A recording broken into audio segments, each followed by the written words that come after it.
안녕하십니까. 거꾸로 투자는 쇼킹 부동산입니다. 이것은 2년 안에 무조건 파세요. 시작해보겠습니다. 자, 부동산 특유의 부동산 정책 개편안이 나온 거 저희가 여러 번 소개를 해드렸죠. 자, 예상보다 넓은 범위에서 제도 개편안이 발표됐는데 오늘은 네 번째 이 임대사업자 제도 개편에 대해서 좀 말씀을 드리고자 합니다. 요즘 최근에 이게 굉장히 뜨거운 이슈예요. 자, 임대사업자 제도 개선안은요, 세 가지가 검토됐었어요. 첫 번째는 임대사업자 제도 전면 폐지하는 좀 강경한 주장, 앞으로 이 제도 자체를 없애버리고 기존에 가입던 사람도 없었던 걸로 바꿔버리자, 이런 주장이 있었어요. 또 하나, 임대사업자 혜택 축소, 특히 종합부동산세 안 내는 사람 많지 않냐, 그 사람들 과세해야 된다, 이런 주장 정치권에서 많이 있었습니다. 마지막으로 임대사업자 혜택 축소를 하는데 의무임대 기간까지는 안 건드리고 의무임대 기간 끝난 임대사업자의 양도소득세 혜택을 축소하는 게 어떻겠냐, 이런 이야기가 나왔었습니다. 왜? 시중에 매물이 나오도록 유도를 하자, 이거죠. 그래서 이재명 경기도지사를 주축으로 해서 여당에서 임대사업자 혜택 축소에 대해서는 논의가 지속적으로 돼 있었고요. 지금 여당 부동산 특위에서 확정된 내용은요, 일단은 이제 의무임대기간 만료된 임대사업자의 양도소득세 혜택 기간을 일정 기간 이내로 제한하는 방안, 또한 임대사업자 제도 신규 가입을 전면적으로 폐지하는 제도가 일부 확정이 됐습니다. 자, 특히 기존 임대사업자들의 반발이 굉장히 큰 부분은요, 바로 자동 말소 이후에 6개월 이내에 안 팔면 양도세 중과시킨다는 부분입니다. 자, 임대사업자들이 받는 양도소득세 관련 혜택은 세 가지예요. 임대사업자들 다양한 취득 단계, 보유 단계, 처분 단계 혜택이 있지만 대부분이 양도소득세 관련 혜택을 받기 위해서 등록하거든요. 그래서 장기적으로 8년에서 10년 동안 팔지도 못하고 임대료도 거의 못 올리면서 유지하는 이유는 바로 양도소득세 혜택을 받기 위해서인 겁니다.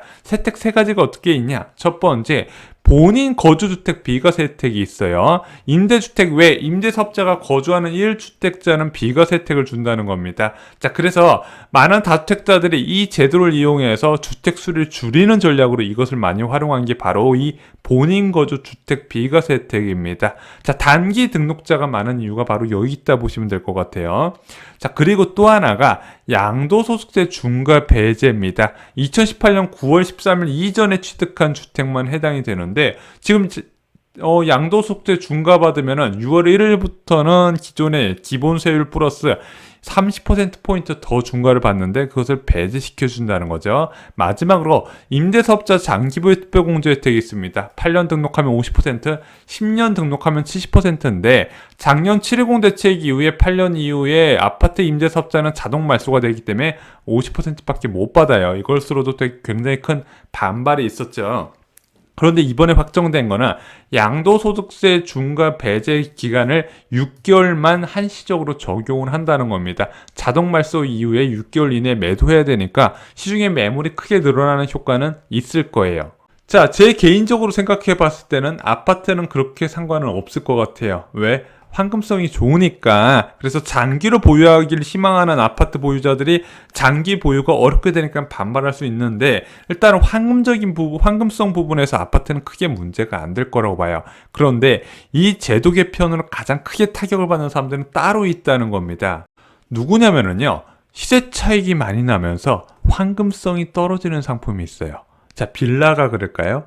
솔직히 대다수의 임대사업자 빌라들이 등록을 합니다. 그런데 빌라는 그렇게 시세 차익이 많이 나진 않아요.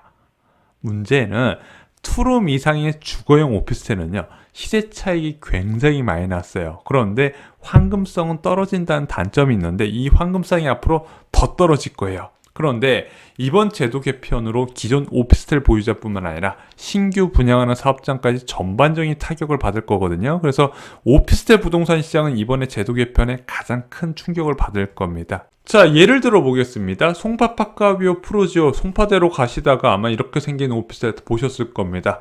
참 디자인 독특하죠. 자, 이 3636세대의 송파파크 하비오 프루지오, 많은 사람들의 우려와 다르게 이 오피스텔은요, 수요가 굉장히 탄탄한 오피스텔입니다. 일단 역세권에다가 앞에 가든파이브가 있고 뒷부분에 문정동 법조타운이 있다 보니까 돈 쓸 때 많거든요. 게다가 여기가 주차 시설이 굉장히 잘 돼 있습니다.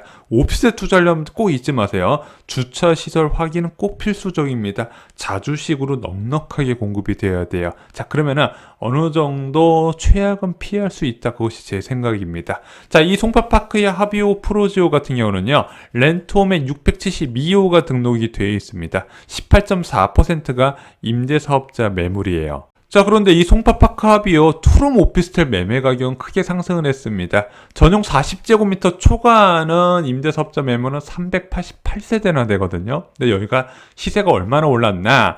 2017년 9월에 3억 7천 하던 아파트가 현재 5억 6천만 원까지 올라갔습니다. 임대 등록 이후에 2억 정도의 시세 차익이 발생을 했어요. 근데 재밌는 게 이 송파파크 하비오 프로지오 같은 경우 원룸 같은 경우는요 2017년 시세 그대로예요.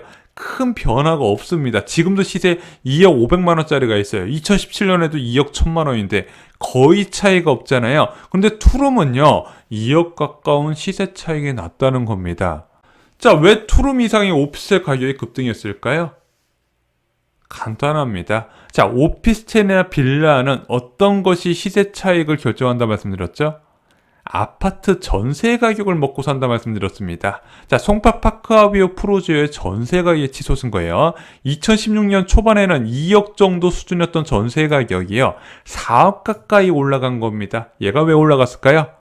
아파트 매매 가격이 급등하면서 아파트 전세 가격이 같이 동반 상승하게 됩니다. 자, 그러다 보니까 아파트 대체재인 빌라와 오피스텔 전세 가격이 상승한 거예요. 그러면서 오피스텔 매매 가격이 동반 상승하게 된 겁니다. 자, 그러다 보니까 원룸 전세 가격은 아파트 전세 가격이랑 관련이 없잖아요. 그런데 오피스텔 전세 가격은 그 대체재인 아파트 전세 가격과 밀접하게 연관되어 있다 보니까 가격이 크게 오르게 된 겁니다. 자, 그런데 이번에 민주당 부동산 특위에서 자동 말소 이후에 6개월 이내에 양도소득세 중과 한시적 혜택을 적용한다고 합니다. 그럼 6개월 이내에 팔아야 되잖아요. 굉장히 애를 먹을 가능성이 크다는 겁니다. 아까 황금성이 떨어진다 그랬죠? 그래서 실거래 까보면은 생각보다 거래는 좀 있어요. 그나마 얘는요, 수요가 꾸준한 오피스텔이라서 그런 거예요. 자, 이 주거용 오피스텔은요, 대부분 실거주 목적보다 월세 수입용이겠죠. 문제는 이 임대사업자 제도 자체가 폐지될 확률이 높아졌다는 겁니다. 자, 710 대책 이후에 다세대나 이제 오피스텔 같은 경우는 등록이 가능했어요. 10년 의무 기간을 등록하고. 자, 그런데 그게 없어지게 되면요, 어떤 혜택을 못 받게 되냐? 일단 임대소득세 절감 혜택을 못 받게 됩니다. 또한 최대 70%의 장기보유 특별공제 혜택도 불가능해요. 여기까지는 참을 수 있는데 또 무엇이 문제냐?